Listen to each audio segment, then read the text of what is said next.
This is Radio TV Phono Nut, and here's another one that we're going to try to bring back from the dead. And it don't look too great, but it looks better than some that we've resurrected. This is a Symphonic 78 RPM record player from about 1950. And yeah, that cord, somebody's taped it up before, so we'll want to replace that. Here's the chassis, and the tubes are date-coded the 43rd week of 1950. Uses a 35Z5 rectifier and a 50L6 output tube, and the chassis is nice and roomy, so it should be easy to work on. And we'll start that right now. Well, I just found a bad solder connection from the factory, or was it even soldered at all? You see that wiggling? That's looks like the tone capacitor for the output tube. It's connected between the plate and the cathode, and it's one of those, looks like one of those Leak-O-Matic micro-mode capacitors. Well, I'm getting ready to change the last dadgum part, and you see what happened. The friggin' tube socket terminal snapped off right at the base of the tube socket. And no, I am not changing out the tube socket in this crappy beat-up record player. If I can't fix this one some way, I'm going to put a terminal strip in here. We're going to lead the tube in for the filament, and we're going to put a 1N4007 diode in here. I'm not going to all this much trouble on a piece of junk like this. You know, it just burns me up.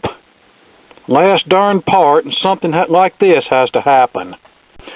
Alright, I was able to finagle and get the connections, get the two broken connections mated together, and I was able to solder it on there. It's not one I would bend and twist on, but for right now it's holding, and we're going to leave it at that. Now,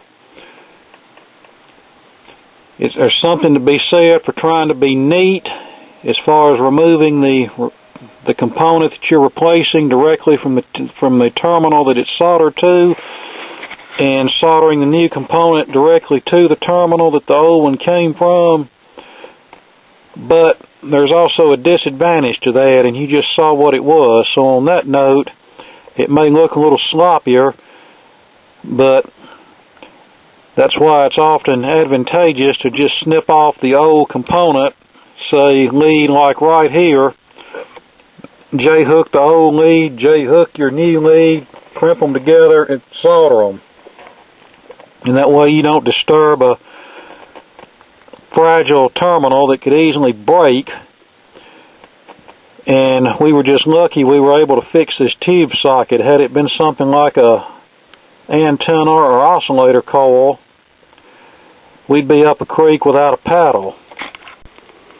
Alright, that concludes the amplifier repair, or we hope that's all. We'll now fire it up, see if it works, and I figure it will, unless one of the tubes or the volume control is bad. Well, we're running. For the drive mechanism not to be cleaned and lubricated, it sounds pretty good.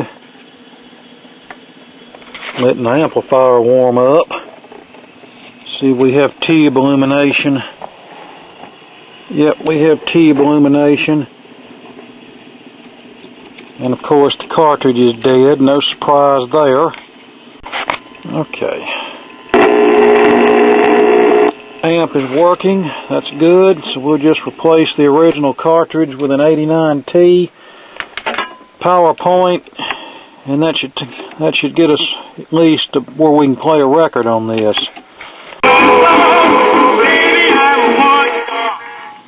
Well, that's it, but the speaker sounds like garbage. Well, this might be an easy speaker replacement for a change. The output transformer is mounted on the chassis.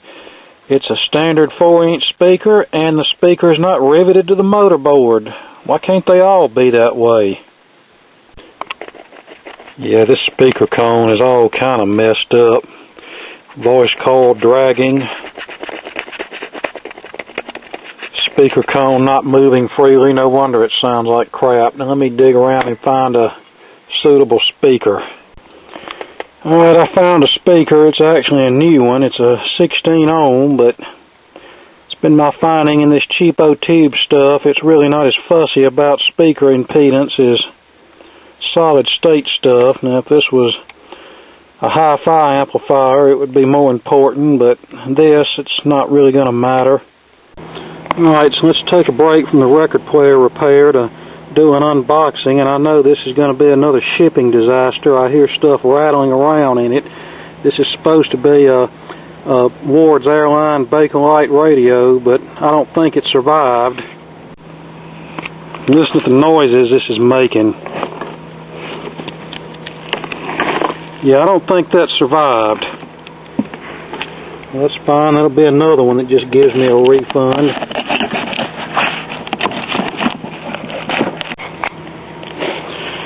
Alright, I see some bubble wrap, but it's very sparse. Let me take a picture of this before I go any further, because I got a feeling we're going to need to document all of this.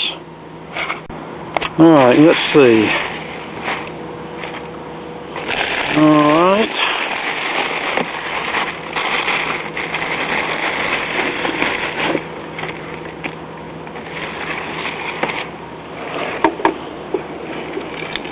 Well, surprisingly enough, it didn't get broke, I don't think. Alright, flimsy box. This.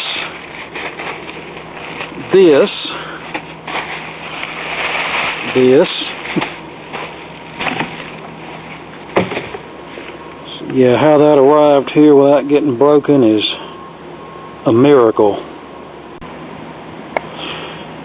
It doesn't help matters that I have a FedEx driver who apparently likes to use my front door as target practice. I guess it's too much trouble to actually knock on the door or ring the doorbell, so he tries to get my attention by taking the package and hurling it up on the front porch and throwing it up against the door.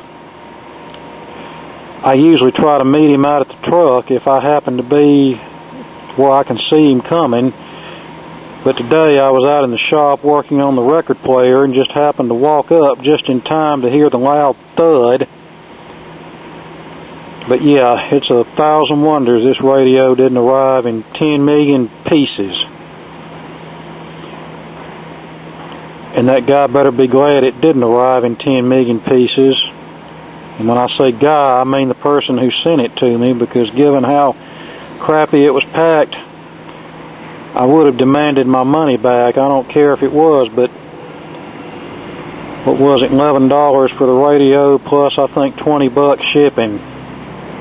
That may not, I know that may not be much to some people, but to me, that kind of stuff adds up. And I don't care if it's but $5. When I buy something from you, I expect it to be packaged correctly and not arrive in a million pieces. Alright, enough about the radio. You'll see that one in a future video. Now let's get back to the record player. Alright, there it is, all back together. No, I did not do a complete teardown of the motor mechanism. I just cleaned the outer surfaces, dribbled some oil on the top and bottom motor bushing, took the spindle out and cleaned and put some lubricate in that, and put a little oil on the idler wheel shaft, and that's all I've done to it. This thing it could really stand a new idler wheel, but as raunchy looking as this is, and even though it's not as raunchy looking as some I've seen, it's not worth the expense of a new idler wheel, and certainly not worth the labor involved to completely tear this thing down and do it right. I've already probably done more to it than I should have as far as using all new parts and the amplifier and all that. But as it is, it's a decent enough little 78 record player.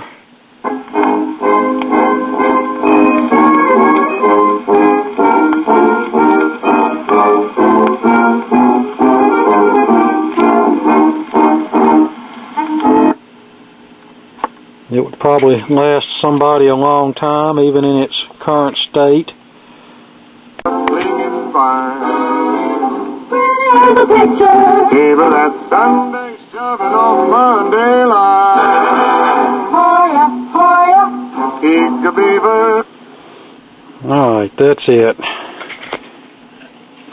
Another one resurrected from the garbage pile.